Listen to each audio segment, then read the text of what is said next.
है खदीजा बना मंबए इल्मे नबुव्वत है खदीजा बना हर मुसलमान के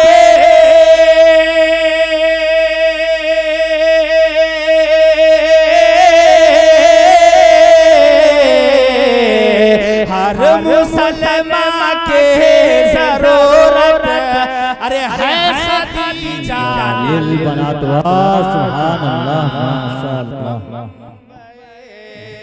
इल्मे नबुव्वत है खदीजा मंबए इल्मे नबुव्वत है खदीजा बनात हर मुसलमान के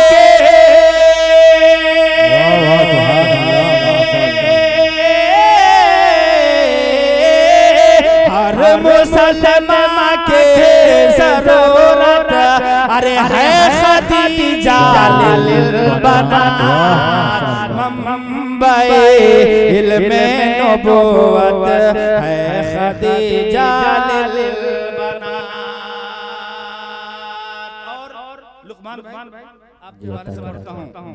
सरवरे कौनो मका के रहमतुल्लाहि व बरकातुहू। वालेकुम अस्सलाम व रहमतुल्लाहि व बरकातुहू। अम्मी आज ऑफिस में इतना काम था कि मैं थक गई हूँ।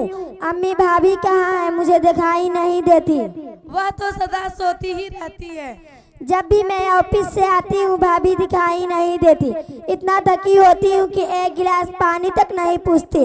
न वक्त पर खाना मिलता है, न धुला धुलाया कपड़ा मिलता है। अभी मुझे शॉपिंग पर जाना है और मेरे कपड़े में इस्त्री भी नहीं, और अभी मैं क्या पहनूंगी। और मेरे ससुराल के लोग आ रहे हैं, सारा घर बिखरा पड़ा हुआ है। वह लोग आकर देखेंगे तो क्या सोचेंगे। अम्मी तुमने बहू बना कर लाई हो या मालकिन। कहती है अपने कपड़े और अपने अम्मी के कपड़े खुद ही धोया करो। आखिर किस बात की गुरूर है। अम्मी तुमने अपने सर पर चढ़ा रखा है। अम्मी तुम देखना एक दिन बहुत पछताओगी। ठीक है बेटी, अभी उस चुड़ैल की खबर लेती हूँ। वह मेरी बेटी को इतना तकलीफ देती है, वो अपने आप को क्या समझ रखी है। अरे संजीदा इधर आ। क्या बात है अम्मी? चल बरी आई अम्मी की बच्ची, तुमको मैंने बहू बना के लाई या मालकिन तुम सब पर हुकूमत करने के लिए आई हो। तुम खदीजा की कपड़ा अभी तक क्यों नहीं तैयार की, वक्त पर खाना क्यों नहीं देती, और आज मालूम है ससुराल वाले आ रहे हैं तो तैयारी क्यों नहीं की। अम्मी दिन भर मेकअप में लगी रहेगी तो खाना कैसे पकाएगी। हाथ काले पड़ जाएगी ना, बर्तन कैसे धोएगी, हाथ गिल जाएगी ना। अम्मी मैंने एक हफ्ता पहले 1 दर्जन साबुन लाया और 1 हफ्ता भी नहीं चला और सारा साबुन खत्म हो गया है। हाय अल्लाह, मैं तो साबुन और क्रीम ला ला कर थक गई हूँ। कभी ये खत्म कभी वो खत्म। कभी तो आँख से देखा होगा तब ना, जब से ये मेरे घर पर आई है घर की सारे बरकतें चले गए। ये गलत बात है अम्मी। मैं तो वक्त पर खाना भी देती हूँ और बराबर कपड़े भी धुलती हूँ। रात में देर तक काम की खदीजा के बिस्तर पे क्या सो गई। तू शिकायत कर रही है। अभी मेहमान आने का काफ़ी टाइम है, उनको आने से पहले हमारी काम हो जाएगा। और इंशाअल्लाह ज़्यादा काम रहा तो आप लोगों भी हाथ बटा देना चाहिए, और अकेले मैं कितनी कर सकती हूँ। और रही बात साबुन और क्रीम के, तुम्हारा बेटा खुद ही कहते हैं ज़रा बन ठन के रहा करो, और अकेले मैं थोड़ी ना इतना इस्तेमाल करती हूँ, आप और आपकी बेटी भी। अरे मनहूस, तू मेरी बेटी के बारे में कौन होती है कहने वाली।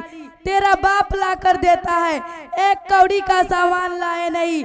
हमने समझा आएगी करेगी खिलाएगी, लेकिन तू तो सारे घर पर कब्जा करने के लिए आई हो। अब तेरे यहाँ कुछ नहीं होगा। तू आज ही अपने बाप को फोन करके बोल मुझे टीवी फ्रिज और सारा जहेज का सामान चाहिए, और आज के बाद मेरी बेटी के बिस्तर और कोई भी सामान में हाथ नहीं लगाना। अब तक जो हुआ उस बात से माफी चाहती हूँ। मेरी शादी वक्त मेरे माँ बाप से जितना हुआ उन्होंने दिया, अब मैं इतना नहीं ला सकती। तू क्या लाई है भिखारी? अगर 1 महीने के अंदर में कोई सामान नहीं लाए तो देख मैं तेरा क्या करूंगी।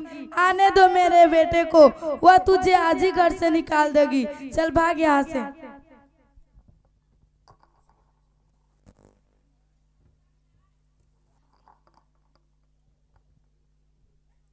अस्सलामु अलैकुम व रहमतुल्लाहि व बरकातुहू। वालेकुम अस्सलाम व रहमतुल्लाहि व बरकातुहू। खदीजा, तुम्हारे ससुराल वाले आए हैं, चाय नाश्ता ला। अस्सलामु अलैकुम व रहमतुल्लाहि व बरकातुहू। वालेकुम अस्सलाम व रहमतुल्लाहि व बरकातुहू। बर्तन, पलंग, बाल्टीन, ये सब क्या है? हम भीख में आए हैं क्या? इसमें 105 ऐसी फ्रिज, ये सब क्या है? आप अपना सामान यही रखिए और अपनी बेटी भी। हम जा रहे हैं। नहीं आपा, रुक जाइए। नहीं, हम जा रहे हैं। अम्मी रुक जाइए ना। नहीं, हम जा रहे हैं। अस्सलामु अलैकुम व रहमतुल्लाहि व बरकातुहू। वालेकुम अस्सलाम व रहमतुल्लाहि व बरकातुहू। अरे आप लोग ये क्या दंगा फसाद कर रहे हो? देखो आपा, आप यहाँ की औरतें कितनी वादा खिलाफ होती है। शादी से 1 साल पहले कह रही थी जहेज का सारा सामान दूंगी, अब टाल मटोल कर रही है। देखो आप कोई, हमने ये सब जहेज का रस्म वगैरह निकाल रखी है। शादी में हमको लड़की मिल जाए यही बहुत है। आखिर आपकी भी बेटी है, कल उसके ससुराल वाले ऐसी मुतालबा करेगी तो फिर आप क्या करेंगे? अगर ये सिलसिला चलता रहा तो दिन दुनिया तकलीफ़ों से भर जाएगी और ससुराल में किसी को आराम नहीं मिलेगी। हर किसी को जिता दो, उतना काम है। ससुराल वाले भाषण पूरी नहीं कर पाएगी। कल के दिन हमारी भी बेटी कहे जाएगी, उसे भी तकलीफ होगी, वह भी जहेज या ताना सुनेंगे।